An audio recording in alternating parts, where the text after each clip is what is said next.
Taming our toddler brain is a really great tool for helping to calm the nervous system.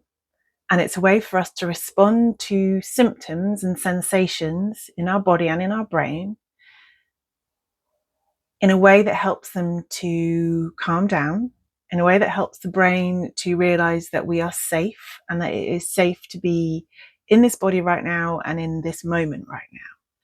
So when we talk about calming the toddler brain, it's about recognizing that there is a part of our brain that is stuck on high alert. And it is centered in the limbic system. Limbic system looks like this. It's right in the middle, just above your brainstem. But it's also recognizing that your brain, especially this part, not just this part, but all of it, doesn't speak English. It speaks in physical symptoms. It speaks in panic and pain and anxiety and fatigue when it's scared, just like a toddler. This is why we can call it the toddler brain, because the responses are the same as when a small child is finding life really, really difficult. So when we talk to the toddler brain, if a child is terrified of the dark and it's screaming that there's a monster under the bed, you don't stand in the door and shout, "Shut up. There is no monster. Stop screaming. Go back to sleep." Because that response would only terrify and prove to that poor toddler.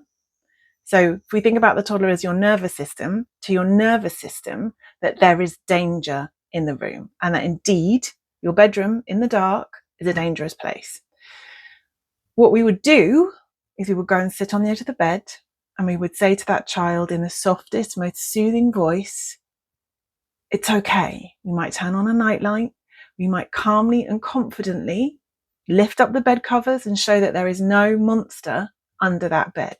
That child, that toddler, is completely safe. And this is exactly how we want to treat the limbic system, our brain, when we have some symptoms when it's throwing symptoms at us, because it is throwing symptoms because it is terrified. And there are different ways that we can do this. We can do this by putting on our parent shoes. This is a way for us to be able to help ourselves in that moment when all of our symptoms are firing. I've got a version of myself called Mama Kanga. She is golden. She is a future me. She is old. She is wise. She is unflappable. She's somebody that I found in my own brain, or that I made, in fact, in my own brain, because I needed someone, a version of me, to soothe me. And when I'm in a really bad way, I can imagine her enveloping me in this gorgeous golden hug and reminding me how safe I am and how it's all going to be all right in the future. And she is a part of me that allows me to have my moment and then allows me to feel safe. We all have multiple versions of ourselves that we can access anytime we want. But obviously, the more symptomatic we are, the more anxious we are, the harder it is to be able to engage with that. So when we put on our parent shoes, this is a practice that allows us to access the voice that we need that can help us calm our own brains. So what I want you to do is close your eyes, hand on chest if you need to, a little gentle rub to remind us how safe we actually are. Just going to breathe. And what I want you to imagine is that you've just spotted a tiny puppy. You're walking down the street and it's just away in an alley, in a cardboard box, and it's terrified and it's shaking. And if the puppy doesn't work for you, you can imagine your favorite child, your niece, your nephew, your own children. It's just fallen over and skinned their knee. Both this lovely puppy and this small child are in pain and are afraid, and they don't know what to do.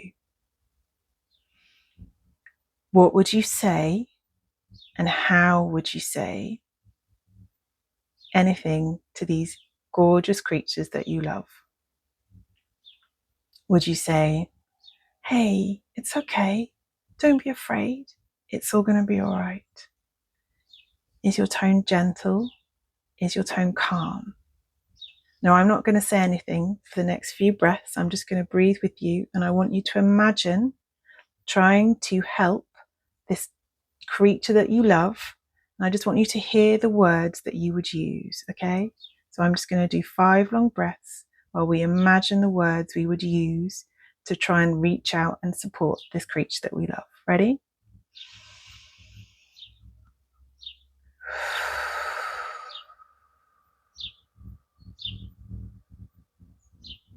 Pay attention to the tone you're using.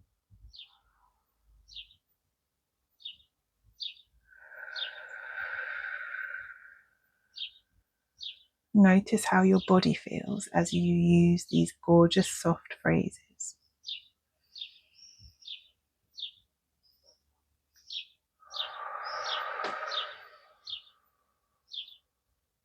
Notice the language that you're choosing to use.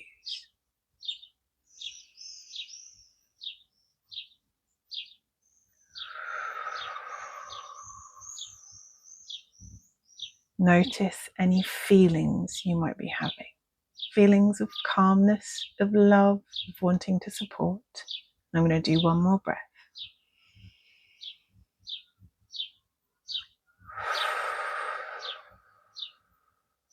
Now we can open our eyes. This is your inner parent voice. That version of you that was soft and kind and gentle.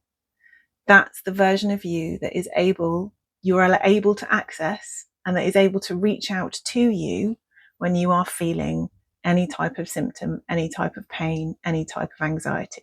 That is your inner parent. That is the person that you have inside of you that can help you whenever you need.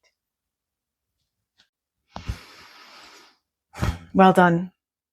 We need to lean into the joy. Let's be joyful. Let's meet ourselves with love. Let's meet ourselves with kindness. You've got this.